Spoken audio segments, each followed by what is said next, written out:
Praise the lord, హల్లెలూయా. దేవునికి స్తోత్రం. ప్రభు పరిశుద్ధ గణనామానికి మహిమ కలుగును గాక. క్రీస్తునందు ప్రియులారా, దేవుడు తన మహాకృపను బట్టి మరొక నూతన ఉదయకాలపు వేళ వేకుని లేచి ఆయన పాద సముఖములో మనందరము ఉండడానికి చక్కటి ధన్యకరమైన సమయాన్ని అనుగ్రహించారు. అందుని బట్టి ఆయన ఉన్నతమైన పరిశుద్ధ నామమునకు మహిమ ఘనత ప్రభావం కలుగును గాక.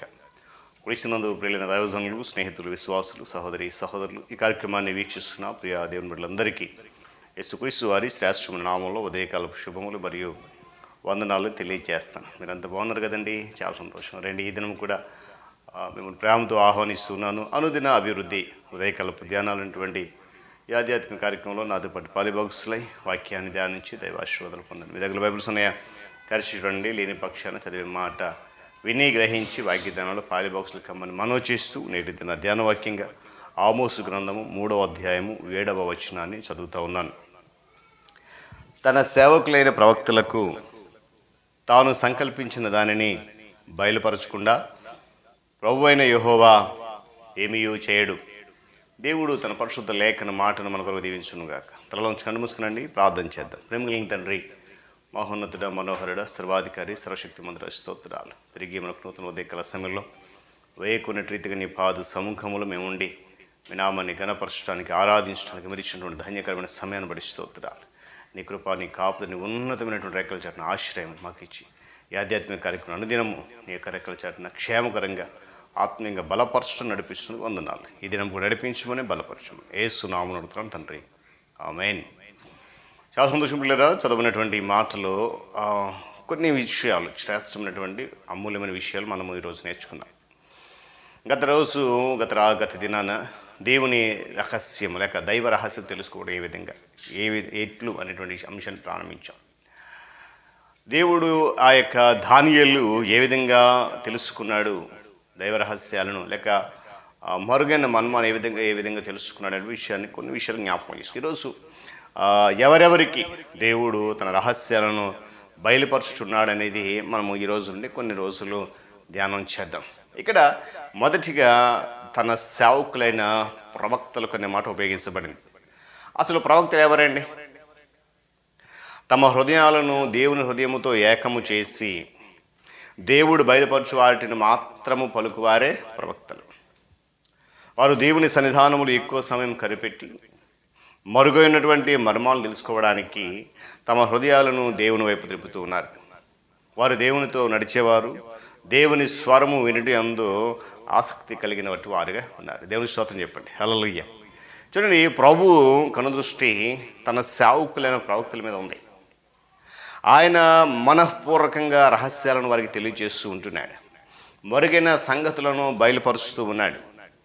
కలల భావమును తెలియజేస్తున్నాడు. అదేవిధంగా తన సంకల్పాన్ని తెలియజేసి ప్రోత్సహిస్తూ ఉంటున్నాడు. దేవుని స్తోత్రం చెప్పండి, హల్లెలూయా. సొదొమ గొమొర్రా పట్టణాన్ని గమనించినప్పుడు ఆ పట్టణాలు దేవుని సన్నిధిని వారి యొక్క ఆ పాపము దేవుని సన్నిధిని చేరినప్పుడు ఆ పట్టణాన్ని నాశనం చేయడానికి దేవుడు ఆకాశం దిగి వచ్చాడు. అప్పుడు తన స్నేహితుడైనటువంటి అబ్రహాముని జ్ఞాపకం చేసుకుని, నేను చేయబో దానిని నా స్నేహితుడైన అబ్రహాముకు దాచేదనా అని చెప్పి తన ప్రణాళిక అంతటిని కూడా తెలియజేశాడు. ఒకవైపు దావీదు ప్రవక్తగా ఉన్నాడు, ఒకవైపు అబ్రహాము ప్రవక్తగా ఉన్నాడు, మరోవైపు అతడు దేవుని స్నేహితుడిగా పిలువబడ్డాడు. గమనించాలి. ఉదయకాల సమయంలో నేడు కూడా ఈరోజు ప్రభు మనలను స్నేహితులను పిలుస్తూ ఉన్నాడు. ఎందుకంటే ఆయన అన్నాడు, నేను తండ్రి వలన విన్న సంగతులన్నిటినీ కూడా మీకు తెలియజేశానని చెప్పి చెప్తున్నాడు. స్నేహితులైన మనకు ప్రభు తన రహస్యాలను తెలియచేయడానికి ఇష్టపడుతున్నాడు. హల్లెలూయా. ఒక మంచి స్నేహితుడిగా మనతో చేతులు కలుపుకొని నడవడానికి ఆయన భూమి మీదకి దిగి వచ్చాడు. ఆయన మన వల్లే రక్త మాంసములు గలవాడయ్యాడు. తన తండ్రి వద్ద విన్న సమస్యను మనకు బయలుపరుస్తూ ఉంటున్నాడు.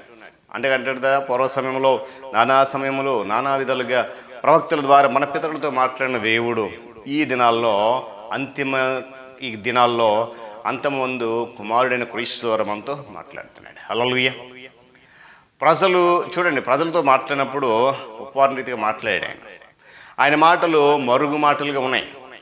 అదే సమయంలో తన స్నేహితులు ఉన్న శిష్యులతో మాట్లాడినప్పుడు మనసుకి మాట్లాడుకున్నాడు. హల్లెలూయా. అంటే దేవుని యొక్క రాజ్య మర్మములను తెలుసుకోవడానికి మనకు అనుగ్రహించబడి ఉన్నది. వెలుపల వారికి ఉపమాన రీతిగా బోధించాడు, మనతో మనసు విప్పి మాట్లాడతాడు. హల్లెలూయా. చూడండి, ఈరోజు కూడా నేడు నేను మీకు ఒక వాగ్దానం ఇస్తున్నానని చెప్పి అంటున్నాడు. ఇత్తడి తలుపులు పగలగొడతాను, ఇనుప గడియలు విరగొడతాను, అంధకార స్థలం చూపడిన ధన నిధులను, ఆ తర్వాత రహస్య స్థలంలో ఉన్నటువంటి మొరుగైన ధనం నీకు ఇస్తున్నాడు. అవును, దేవుని రహస్యాలు తెలుసుకుని గోరు వారికి దేవుడు అటు కృపను గ్రహించడం సిద్ధంగా ఉన్నాడు. చూడండి, ప్రవక్త ఎలీషాకు మరుగు మాటలు, దైవ రహస్యాలను తెలుసుకుని విశేష జ్ఞానాన్ని దేవుడు ఇచ్చాడు. సిరియా రాజు ఎక్కడ దండు దిగి ఇశ్రాయేల్ విరోధంగా వచ్చునని ముందుగా తెలుసుకొని ఇశ్రాయేల్ రాజు వర్తమానం పంపినందున అతడు సిరియా రాజును ఓడించగలడానికి ఇష్టపడ్డాడు. సిరియా రాజు చెప్పిన మాటలను గమనించలేక్కడ అన్నట్టు, రాజు అయిన ఏలినవాడా, ఇశ్రాయేలు రాజు పక్షాన ఎవ్వరు లేరు, కానీ ఇశ్రాయేలీలో ఉన్నటువంటి ప్రవక్త ఎలీషా మీరు అంతఃపురంలో అనుకున్న మాటలు ఇశ్రాయేలు రాజును తెలియజేస్తున్నాడు. గమనించినది గల సమయంలో మరుగైన మర్మాలను బయలుపరచడం కృప మనం పొందగోరుతూ ఉంటే కనుక, పొందాలని ఆశ ఉంటే కనుక, దేవుని రహస్యాలను గ్రహించినట్లు ప్రవచన వరాలను పొందాలని ఆశిస్తే కనుక వాక్యం సెలవిస్తుంది, యెహోవా ప్రజలందరూ ప్రవక్తలగినట్లుగా యెహోవా తన ఆత్మను వారి మీద ఉంచునుగాక అని గమనించాలి. కనుక ఈ దైవ రహస్యాలు ఎవరెవరికి ఆయన అనుగ్రహిస్తున్న ముందు ప్రవక్తలు ఉన్న వారికి ఈరోజు క్రీస్తు ద్వారా తన ప్రజలైన మనకు కూడా అనుగ్రహించబోతున్నాడు. కనుక ఆ రహస్యం తెలుసుకోవాలంటే మన మనసు దేవునితో నడవాలి, మన మనసు దేవుని మీద నిమగ్నమై ఉండాలి, మనం ఆయనతో కలిసి నడవడానికి ఇష్టపడాలి. దేవుడి మాటలు మన కొరకు దీవించును గాక. తలలోంచి కళ్ళు మూసుకునండి. ప్రార్థన. ప్రేమ కలిగిన తండ్రి, వందనాలు, మహోన్నతుడ, మనోహరుడ, స్తోత్రాలు. తిరిగి ఉదయకాల సమయంలో నీ నూతన నాయన కాలములో నిజంగా నా తండ్రి అద్భుతంగా ఉన్నటువంటి ఆ దినమును మాకు ఇచ్చిన స్తోత్రాలు నాయన. 4వ మాసం చివరి దినాల్లో ఈ ఆధ్యాత్మిక కార్యక్రమం ద్వారా మీరు మాతో మాట్లాడుతున్నారు. ఈ రహస్యాలు ఏ విధంగా తెలుసుకోవాలంటే ముందుగా ప్రవక్తలకు ఇస్తానంటున్న ఆ దినాల్లో, ఈరోజు నా తండ్రి నేటి దినాల్లో యేసుక్రీస్తు అనే మా రక్షకుని ద్వారా ఆ మర్మాలను, రహస్యాలు మాకు బయలుపరుస్తున్నట్టు స్తోత్రాలు. అయితే వాటిని తెలుసుకోవాలంటే, వాటిని పొందుకోవాలంటే మా మనస్సు నీ మీద నిమగ్నమై ఉండాలి. నీ మార్గం కనిపెట్టి నీ హృదయము మా హృదయము ఏకమై ఉండాలంటే ఒక మంచి మాటలు ఈరోజు మేమున్న అట్టి స్థితిలో మేము ఉండి నీ కృప పొందుకుని ముందుకెళ్ళి కృప దయచేయండి. యేసు నామములో అడుగుతున్నాం తండ్రి, ఆమేన్. త్రియేక దేవుని దీవెన, ఆయన సన్నిధి కాపుదల సదాకాలము మనందరికీ తోడేండి నడిపించును గాక. ఆమేన్.